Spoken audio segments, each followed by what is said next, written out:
Arsenal completed the signing of Poland defender Jakub Kiwior yesterday in a deal worth around £20 million. For more on that and Arsenal's transfer window, we're joined by sports broadcaster and Arsenal fan Harry Symeou. Good morning to you, Harry.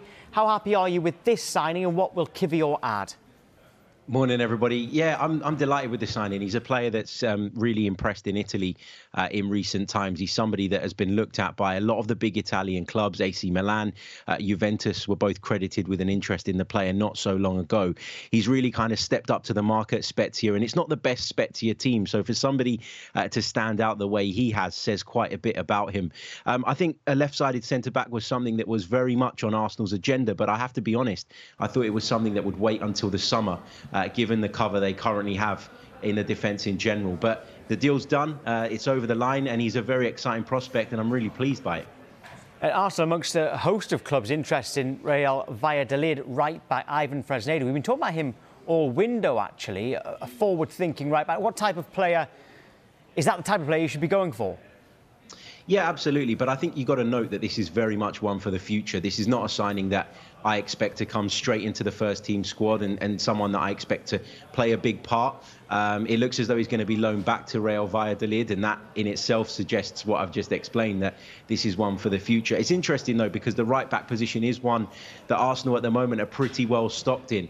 Takahiro Tomiyasu plays there. Ben White has transitioned over there and done really, really well. Cedric Suarez, at the time of recording this, is obviously still at the club as well. So, yeah, very much one for the future. But it's going to be interesting because he's a bit more of an orthodox fullback, whereas Mikel Arteta has tended to try and put centre-backs into that position and sort of utilise their height and various other physical attributes as part of a really forward-thinking and real flowing system. Licking your wounds with Mudryk going to Chelsea, you went and got Leandro Trossard pretty much straight away. You caught a glimpse of him in that game against Manchester United. How happy are you with that signing? Yeah, really happy with the signing. I think, you know, what can happen when you're sort of building the way Arsenal are is that you can be so obsessed with building for the future that you miss the opportunities that are in front of you. And I think, obviously, Mykhailo Mudryk is an incredibly talented player. We got a glimpse of him at the weekend and he looked fantastic. But Leandro Trossard feels like the type of player that can help Arsenal in the here and now. Arsenal was short in the wide areas in particular. Injuries have been a problem in those positions throughout the duration of the season so far. So to be able to bring somebody in who feels ready to come in and have an instant impact. And we saw him come off the bench, as you say, against Manchester United. I thought he looked sharp. I thought he looked lively, showed some great footwork. And it feels as though he's going to fit right into this Arsenal forward line.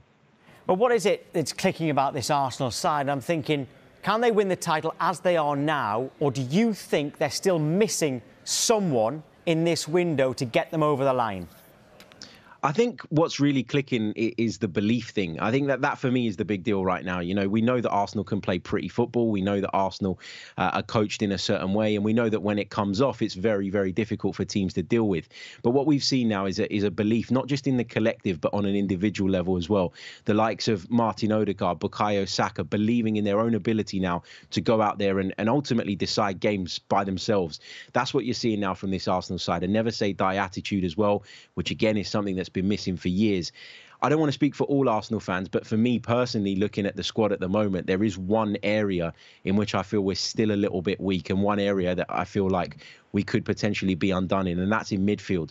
If there was an injury to be sustained by Thomas Partey or Granit Xhaka, you wonder how Arsenal would backfill those positions, because I think the alternatives available, the El Nenis, Lokongas, it just feels like the drop-off at the moment is too much. So we've reinforced in the forward area, which is great. We've reinforced defensively, which I think probably could have waited, but I think midfield for me is the area in which I have the most concern. So Arsenal are going to need a little bit of fortune on the injury front as well, if they're going to sustain their level, which is incredible. I mean, 50 points at this stage is way beyond what anybody thought they were capable of.